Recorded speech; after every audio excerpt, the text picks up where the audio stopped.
the ones that did this to you. The people we hired often, these politicians. Like Dianne Feinstein goes into office with a couple of million and now she's worth tens of millions, conservatively. I mean, it's appalling, reprehensible, and it's just, I cannot stress enough how hard it's been for me to live and have to witness this. But what has given me relief is doing things like making this video and speaking out and trying my best to reach at least one person that I can impart this to, and they can spread it, because that's all it takes. For truth to spread, for understanding to spread, it just takes a couple of people. So focus on what we really need that will solve all the solvable problems, okay, is sound currency. And what do you need to have sound currency? Checks and balances. Now I'm going to explain to you what I believe is the most foolproof method to attain sound currency and to have these checks and balances. The checks and balances come in the form of cost of living being tied into wages. So in other words, to have a fair living wage, you've got to set it first of all. Say this is the minimum standard we have. Anybody that's willing to work this many hours a week, okay, should be able to achieve this standard of living. If they're a little bit frugal, that they should be able to be a homeowner, that they should be able to own a decent running car, that they should be able to comfortably afford their groceries and pay their utility bills and buy their toiletries and save a few bucks, because you know that's what we all want. I mean, how, you know, you'd be a hypocrite to say, well, it's okay that, you know, I like those things and I know they like, and I want my kids to have, but not for everybody. Now, everybody can't have that. Yes, that's the only answer. Okay, unless you want to go to hell, you will agree with me and say fair wages is nothing extreme. There's nothing extreme. That's reasonable. That's rational. That's logical. That is required. That is imperative to have sound currency. There's got to be a direct link. So every year, at least once a year, you reset wages based on the cost of living. Do you understand? There is in economic terms, there's this term called the market basket of goods. So there's a calculation, or the cost price index, the CPI, you might have heard it called, where you can sit down and figure out very quickly and easily if the cost of living went up or down by measuring the cost of those relative commodities that none of us can get away from, like food, housing, clothing, energy, water, utilities, energy costs. By measuring those things, you calculate it. Okay? So it's a very doable thing. And then you set it. So if the cost of living went down, it's a two-way street. Sorry, wages went down too. I'm just saying, that hasn't happened my whole life. I have never seen that happen. There's been no kind of a trend towards sound currency. But it wouldn't matter, because the state you would enter eventually is one where we're all walking around with so much money, okay, so much wealth and prosperity, that it became obvious it was a silly game, that we kept working and serving one another because of our instinct to do good, to do right, to be useful and appreciated. It's a godly nature we have. Go to a Habitat for Humanity build.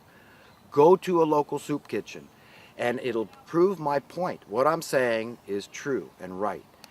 So there you go, folks. Wages have to be set. As your check and balance is right there. Okay, just like everybody knows April 15th is tax day.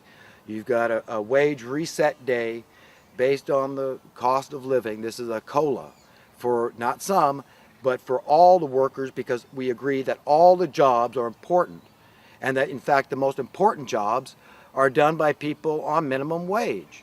Okay, this is a foolproof method if it's adhered to. And this is something the system will fight tooth and nail against, because they know the same things I'm telling you. So you want to know as much or more as the wicked, psychopathic rulers, whether they be in government, which is not all of them, but there's enough of them to mess it up for everybody. They're sellouts of these bankers, okay? If you want to know more than them, then you listen to me, okay? And you will get it. You get it. You have wisdom, okay? So don't let anybody say you can't gain wisdom. If you couldn't gain wisdom, why bother trying? You can, because essentially you get it now. You get what you need, because if the populations of the world ever had a taste of what would happen with checks and balances, with sound currency, they'd never, ever let anybody come near those checks and balances again. They would protect them with their lives, literally. Okay, so how are you going to do it? That's what you need to demand from the system. Okay, is that wages tied into the cost of living. And if you don't want to have to pay more wages, don't blame the workers for inflation. This is not a chicken or the egg thing. You blame the cost of living. So the finger goes straight at the market manipulators. You manipulated the cost of housing up, caused my rent to go up. I'm sorry, but wages are directly linked. There's a direct correlation, and you're the fault. You landlords, you investors, you bankers, you realtors, all you people are at fault for the cost of living. Don't you dare try to blame labor. You got it? Okay, I hope you do, because that's what it comes down to. And remember, if you're not on the right side of history, you are going to a bad place. You're going against your conscience. You are going against the spirit of truth. You are essentially committing the unpardonable sin, and you're going to hell. So if you think I'm not your best friend, and if these words sting your ears, you should thank me, because you're wrong. I am your best friend. I'm warning you, because you will fall into a pit, and you will be stuck in a place called hell with a bunch of other people just like you, hypocrites, people who live by a double standard, elitists. And believe me, okay, the meanest there rule, the most violent, those willing to step outside the bounds of decent humanity are going to be your overlords. They're not going to be mine, because if they want to take me out, they can. That would be a great thing, to be one of these people like Martin Luther King Jr. or JFK. Abraham Lincoln understood sound currency. There's been plenty of other great people that have explained the same things I am in different words, though, and try to reach people differently. But you got to believe me, sound currency, short of the return of Jesus, sound currency is the only hope humanity has. We need a complete reset of economic reality, not for some, but for everybody. Okay? This is our only hope. And to have sound currency, what do you need? Checks and balances. And what is the only foolproof method is to have wages tied in with the cost of living. This is it. This is it. You shouldn't have to put fences around your livestock to protect them from the wolves, but you do, because the wolves are thieves. They will kill, steal, and destroy your livestock. And that's exactly what a check and balance is. It's a regulation, it's a rule that prevents the metaphorical wolves, these psychopathic, murdering, elitist hypocrites, from oppressing you, from destroying you financially.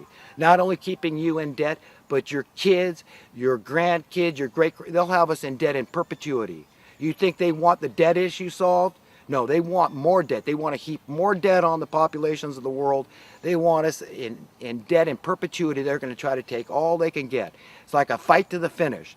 They're trying to force some worldwide revolt, and they think they're going to be safe, protected by their armies and whatnot. But once those armies start getting it, and those armies start pointing their guns the other direction, that's when these elitist scumbags know their time is up.